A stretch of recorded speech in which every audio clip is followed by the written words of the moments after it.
नमस्कार। आप सुन रहे हैं द बॉलीवुड रेडियो और मैं हूं आपके साथ आकाश। दोस्तों, आज किस्सा राजेश खन्ना की सियासत के उस दिन का जिस दिन चुनाव का दिन था, राजेश खन्ना की किस्मत के बदलने का दिन सियासी तौर पर। तारीख थी 20 मई और साल था 1991। दिल्ली में चुनाव का दिन था और अपना वोट डालने के लिए राजीव गांधी और सोनिया गांधी सुबह 7:30 बजे ही नई दिल्ली के निर्माण भवन पहुंच गए। उनके साथ बेटी प्रियंका गांधी भी वोट डालने आई थी। प्रियंका की उम्र उस समय 19 साल की थी और वो पहली बार अपना वोट डाल रही थी। राजीव गांधी सफेद कुर्ता पजामा पहने हुए राजेश खन्ना से मुस्कुरा कर बात कर रहे थे। अगले दिन यानी 21 मई 1991 को हर अखबार में वो मशहूर तस्वीर छपी जिसमें राजीव गांधी और सोनिया गांधी वोट डालते हुए नजर आ रहे हैं। ये सोनिया गांधी के साथ राजीव गांधी की आखिरी पब्लिक तस्वीर थी। 21 मई को ही रात में तमिलनाडु के श्री पेरम्बदूर में चुनाव प्रचार करने गए राजीव गांधी की हत्या कर दी गई। किसी को उम्मीद नहीं थी कि राजेश खन्ना लाल कृष्ण आडवाणी जैसे बड़े नेता के सामने ठहर पाएंगे, मगर वोटों की गिनती के दिन हर कोई हैरान रह गया। वोटों की गिनती शाहजहां रोड पर बनी यूपीएससी बिल्डिंग में चल रही थी और उस दौर में वोटिंग मशीन नहीं हुआ करती थी। वोटों की मैनुअल काउंटिंग होती थी। आडवाणी की जीत को पक्का मान चुके उनके एक प्रशंसक गाजे बाजे के साथ आए थे, लेकिन सरप्राइज ये था कि राजेश खन्ना शुरुआत से ही लाल कृष्ण आडवाणी पर बढ़त बनाए हुए थे। शुरुआती रुझान से आडवाणी समर्थक सन्न थे। पूरे बीजेपी खेमे में खामोशी छाई हुई थी। राजेश खन्ना के करीबी भूपेश रसीन उन दिनों को याद करते हुए बताते हैं कि चुनावी गिनती के दौरान सतबीर सिल्यास नाम की रिटर्निंग ऑफिसर थीं। उन्होंने खबर दी कि 7वें राउंड तक काका आगे चल रहे थे। आडवाणी जी के करीबी लोग तो हनुमान चालीसा पढ़ने लगे थे। लेकिन इस अहम समय पर राजेश खन्ना ने जो किया उसे सिर्फ उनकी अनुभवहीनता ही कहा जा सकता है। उस समय अंग्रेजी अखबार द हिंदू के लिए रिपोर्टिंग कर रहे पंकज वोहरा बताते हैं कि ये सोचकर कि खन्ना की लीड निर्णायक हो चुकी है, काउंटिंग स्टेशन पर बैठे उनके समर्थक पास के गौरी शंकर मंदिर से फूलों के हार वगैरह लेने चले गए, सब कुछ छोड़कर। और तभी हमने बीजेपी कैंप से शोर सुना। आडवाणी जी के एक समर्थक ने मुझे बताया कि आडवाणी जी 1,500 वोटों से जीत गए हैं। मुझे याद है कि जगप्रवेश चंद्रा जी राजेश खन्ना के इलेक्शन एजेंट थे और सतबीर सिल्यास रिटर्निंग ऑफिसर थी। तो सामान्य प्रक्रिया यह होती है कि इलेक्शन एजेंट रिकाउंटिंग की मांग करता है, मगर उन्होंने ये मांग नहीं की। उन्होंने ये नतीजा स्वीकार कर लिया। रशीद किदवई को भी वो शाम अच्छी तरीके से याद है। राजेश खन्ना के पास ऐसे कोई लॉयलिस्ट भी नहीं थे कि जो वहां रुकते। तो जो विजिल जरूरी थी कि हर वोट पर नजर रखी जानी चाहिए, वो आखिर समय तक इनके समर्थकों ने नहीं की। राजेश खन्ना भी सिस्टम में नए थे। सिस्टम में चीजें कैसे होती हैं उन्हें कुछ पता नहीं था। उस शाम नई दिल्ली लोकसभा सीट पर लाल कृष्ण आडवाणी ने 1,589 वोटों से राजेश खन्ना को हरा दिया था। सियासत के बड़े खिलाड़ी आडवाणी को 93,662 वोट मिले, जबकि राजनीति में नौसिखिया होने के बावजूद राजेश खन्ना ने 92,073 वोट हासिल कर लिए थे, जो किसी भी लिहाज से बुरा प्रदर्शन नहीं था। लेकिन अब सच्चाई ये थी कि राजेश खन्ना के हिस्से में हार आई थी और जीत के इतने करीब पहुंचकर राजेश खन्ना को हार बर्दाश्त नहीं हो रही थी। हमेशा की तरह उन्हें लग रहा था कि उनके साथ कोई धोखा किया गया है। उस शाम वोटों की गिनती वाली जगह पर राजेश खन्ना ने हंगामा खड़ा कर दिया। हार सामने देखकर संयम रखना और गरिमा के साथ पराजय को स्वीकार करना शायद राजेश खन्ना के मजबूत पहलू में कभी रहा ही नहीं।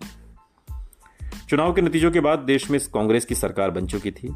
नरसिम्हा राव प्रधानमंत्री थे। वहीं राजेश खन्ना को हराने वाले लालकृष्ण आडवाणी ने गुजरात की गांधीनगर की लोकसभा सीट पर बहुत बड़ी जीत दर्ज की थी।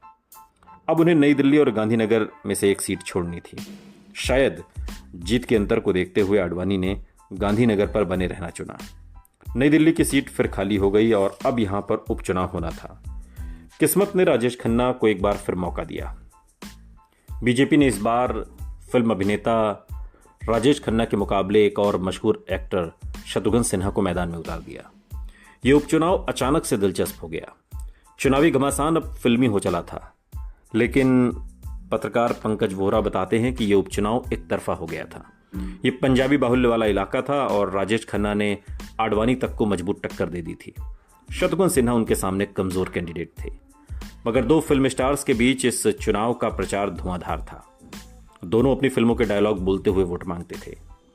राजीव गांधी की हत्या के बाद अब एक सहानुभूति लहर भी थी, जिसका फायदा कांग्रेस को मिलना तय था। राजेश खन्ना खुद भी उनके साथ अपने रिश्तों का जिक्र इन रैलियों में करते थे। हर कोई मानकर चल रहा था कि राजेश खन्ना ये इलेक्शन जीत ही जाएंगे। हर कोई मानकर चल रहा था कि राजेश खन्ना को कोई नहीं हरा सकता, मगर खुद राजेश खन्ना को डर था कि कहीं पिछले चुनाव की तरह कोई अनहोनी ना हो जाए। उन्हें लगता था कि वोटों की काउंटिंग के दौरान उनके खिलाफ कोई साजिश हुई थी, जो उनकी हार की वजह बनी। उन्होंने अपने समर्थकों को भी सावधान कर दिया। वो शक करते थे और जो भी उनसे असहमत होता था वो उसे फौरन अपना दुश्मन मानने लगते थे। जहां तक राजेश खन्ना की बात है, मेरे जहन में जो तस्वीर है वो एक ऐसे शख्स की है जिसे कतई अंदाजा नहीं था कि सरकारी महकमों में काम कैसे चलता है, जिसके दिल में कानून की कोई इज्जत नहीं थी, नियम कायदों का कोई सम्मान नहीं था, और जो शख्स पूरी तरह आत्मग्रस्त था। राजेश खन्ना को याद करते हुए ये कहना है दिल्ली पुलिस के एक वरिष्ठ पुलिस ऑफिसर का। उस समय ये ऑफिसर उसी क्षेत्र के डीसीपी हुआ करते थे जहां से राजेश खन्ना चुनाव लड़ रहे थे। राजेश खन्ना के साथ अपने बुरे अनुभव को वो आज तक नहीं भूले और बताते हैं कि आमतौर पर चुनाव में खड़े होने वाले प्रत्याशियों से पुलिस ऑफिसर एक मुलाकात करते हैं ताकि जान पहचान हो जाए। फिर अगर सुरक्षा और कानून से जुड़ी कोई बात हो और ज़रूरत हो तो सीधे बात हो सके। पुलिस फोर्स में सामान्य प्रक्रिया है। वो कहते हैं कि मैं उनसे मिलने वसंत कुंज के उनके फ्लैट में गया। वो मुझसे बहुत प्यार से मिले, हालांकि मैं कभी उनका फ़ैन नहीं रहा, लेकिन मैं कहना चाहता हूं कि उनका चार्म देखकर, उनके बात करने की अदा देखकर, उनकी मेहमान नवाजी देखकर मैं बहुत प्रभावित हुआ था। उस सीनियर पुलिस ऑफिसर इस बात को आज भी मुस्कुराते हुए याद करते हैं। लेकिन राजेश खन्ना का चार्म अभी खत्म नहीं हुआ था। 2 दिन बाद राजेश खन्ना किसी मीटिंग में दक्षिणी दिल्ली के अशोका होटल गए थे। राजेश खन्ना ने पता लगाया कि दिल्ली पुलिस के वो ऑफिसर अशोका होटल के पास ही चाणक्यपुर इलाके में रहते हैं। मीटिंग के बाद राजेश खन्ना ने उन्हें फ़ोन करके कहा कि वो उनके घर आना चाहते हैं। मुझे लगा कि चूंकि मैं उनके घर गया था तो वो भी शिष्टाचार के नाते मेरे घर आ रहे हैं। उनके आने की खबर से मेरी पत्नी और बच्चे बेहद उत्साहित थे। राजेश खन्ना आए, तस्वीरें खिंचवाईं, अपनी खास अदा में बातचीत की और मेरे पूरे परिवार को अपने स्टाइल से चार्म कर दिया। वो एक बेहद विनम्र और चार्मिंग शख्स के रूप में सामने आए। मुसीबत इसके बाद शुरू हुई। तकरीबन 1 हफ्ते बाद अचानक इन डीसीपी के पास राजेश खन्ना का फ़ोन आया। उन्होंने डीसीपी से कहा कि लाजपत नगर में नई बिल्डिंग को गिराया जा रहा है। वो बिल्डिंग शायद उनके परिचित की थी और राजेश खन्ना चाहते थे कि डीसीपी लाजपत नगर थाने में फ़ोन करके वहाँ के एसएचओ से कहें कि डिमोलिशन के लिए पुलिस फोर्स न दे ताकि उसे गिराया ना जा सके। मैंने फ़ोन किया तो पता चला कि वो इमारत गिराने की पूरी प्रक्रिया कानून के अनुसार चल रही है। मैंने राजेश खन्ना से कहा कि इसे रोकना मुमकिन नहीं है, बल्कि मेरी तो ड्यूटी है कि हर हाल में मैं इसको गिरवाऊं, पूरा करवाऊं। डीसीपी की ये बात सुनकर राजेश खन्ना अचानक भड़क उठे। किसी भी तरह की असहमति उन्हें बिल्कुल बर्दाश्त नहीं थी। वो अफसर याद करते हैं कि इसके बाद उन्होंने मुझे धमकी देते हुए कहा कि इसका अंजाम बहुत बुरा होगा। मैंने उनसे कहा कि आपको जो करना है आप कर सकते हैं, मगर मैं इस डिमोलिशन को नहीं रुकवा सकता। मैंने थाने में फ़ोन करके कहा कि प्रक्रिया के अनुसार डिमोलिशन जारी रखा जाए। ये पुलिस ऑफिसर बताते हैं कि राजेश खन्ना ने इस बात को दिल पर ले लिया और इस छोटी सी बात की शिकायत लेकर वो पीएमओ चले गए, प्रधानमंत्री कार्यालय। राजेश खन्ना ने उनकी शिकायत करते हुए कहा कि डीसीपी एंटी कांग्रेस है और बीजेपी की मदद कर रहा है। उन्होंने ये भी आरोप लगाया कि डीसीपी शत्रुघ्न सिन्हा का रिश्तेदार है और कांग्रेस को हराने की साजिश कर रहा है। राजेश खन्ना के अहम को चोट पहुंची थी और वो किसी भी तरह बदला लेना चाहते थे। फिर एक रात शराब के नशे में राजेश खन्ना ने फिर से एक अजीब हरकत कर दी। उक्त पुलिस ऑफिसर बताते हैं कि उन दिनों मुकुंद कौशल दिल्ली पुलिस के कमिश्नर हुआ करते थे। एक रात को करीब 3 बजे राजेश खन्ना ने उन्हें फ़ोन कर दिया। अब राजेश खन्ना नशे में धुत थे। कमिश्नर को अपना नाम बताते हुए उन्होंने सीधे सवाल पूछा एक यूनियन टेरिटरी काडर के अफसर के लिए सबसे ज़्यादा दूर और मुश्किल पोस्टिंग क्या हो सकती है?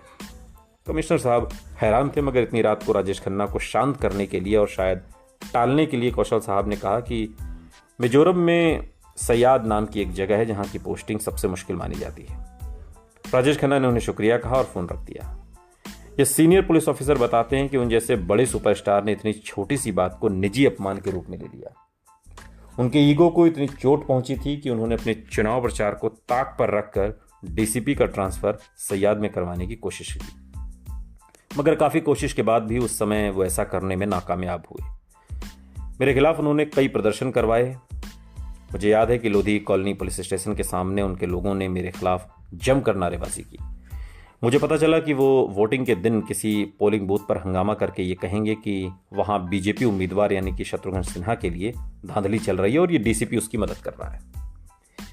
चुनाव में वही नतीजा आया जिसकी सबको उम्मीद थी। 8 जून 1992 को बीजेपी के शत्रुघ्न सिन्हा को हराकर राजेश खन्ना सांसद बन गए।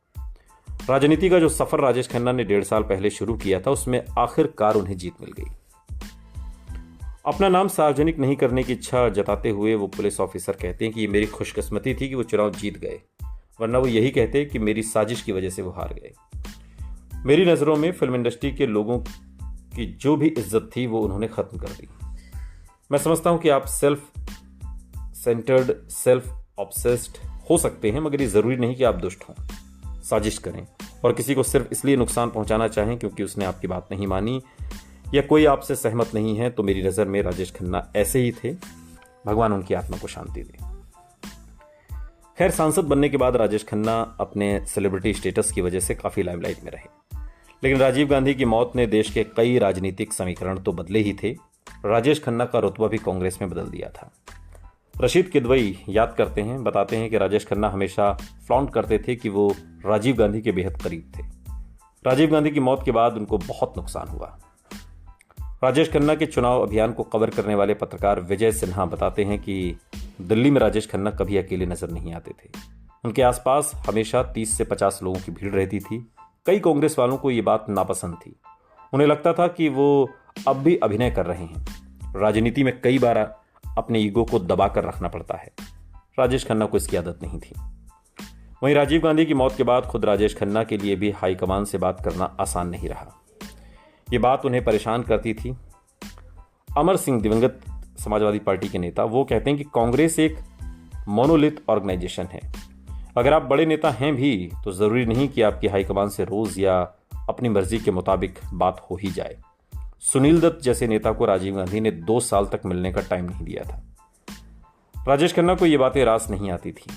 उन्हें लगता था कि चुनाव प्रचार के लिए तो उनका इस्तेमाल किया जाता है और फिर उनकी सुध नहीं ली जाती। ऐसी बातों से उन्हें ठेस लगती थी।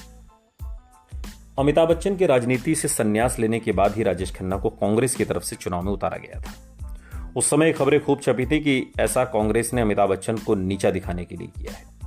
लेकिन अमर सिंह बताते हैं कि राजनीति छोड़ने के बाद भी गांधी परिवार के साथ अमिताभ बच्चन के रिश्ते खराब नहीं हुए थे। अमिताभ राजनीति से इस्तीफा देकर अलग हो गए थे, लेकिन उनकी जो पर्सनल एक्सेस थी गांधी परिवार में, वो पार्टी के नेता राजेश खन्ना से ज्यादा थी। अमिताभ उस परिवार के सदस्य थे, जबकि राजेश खन्ना सिर्फ पार्टी के सदस्य थे। राजेश खन्ना को यह भी अच्छा नहीं लगता था। पार्टी के अंदर भी एक नेता के तौर पर उन्हें ज्यादा अहमियत नहीं दी जाती थी। उन्हें आखिर तक बाहर से आया एक फिल्म स्टार ही समझा जाता रहा। एक सांसद के तौर पर भी उनका योगदान कुछ खास नहीं रहा। वो सांसद निधि का पूरा इस्तेमाल तक नहीं कर पाए, न ही अपने क्षेत्र के कुछ उल्लेखनीय काम उन्होंने किए। उन्हें खुद ये एहसास हो गया था कि सियासत की डगर कांटों से भरी है। चुनाव जीतना एक बात है, मगर उस प्लेटफॉर्म का इस्तेमाल करके जनता के लिए काम करना बिल्कुल अलग चुनौती। मैं एक पेशेवर राजनेता तो बन गया, मगर एक राजनीतिक सुपरस्टार नहीं बन सका। किस्मत कहीं तो कम करेगी। किस्मत ने कम किया भी। और 1996 के लोकसभा चुनाव में बीजेपी के जगमोहन ने राजेश खन्ना को 58,315 वोटों के अंतर से मात दी। सोचिए, एक ही चुनाव में। इस हार के बाद पार्टी में उनके रुतबे पर भी असर पड़ा। उनकी हैसियत अब सांसद के बजाय महज एक स्टार कैंपेनर की हो गई। दिल्ली में उनके करीबी एक दोस्त के मुताबिक इस हार के बाद उन्होंने फिर से चुनाव लड़ने का आत्मविश्वास खो दिया।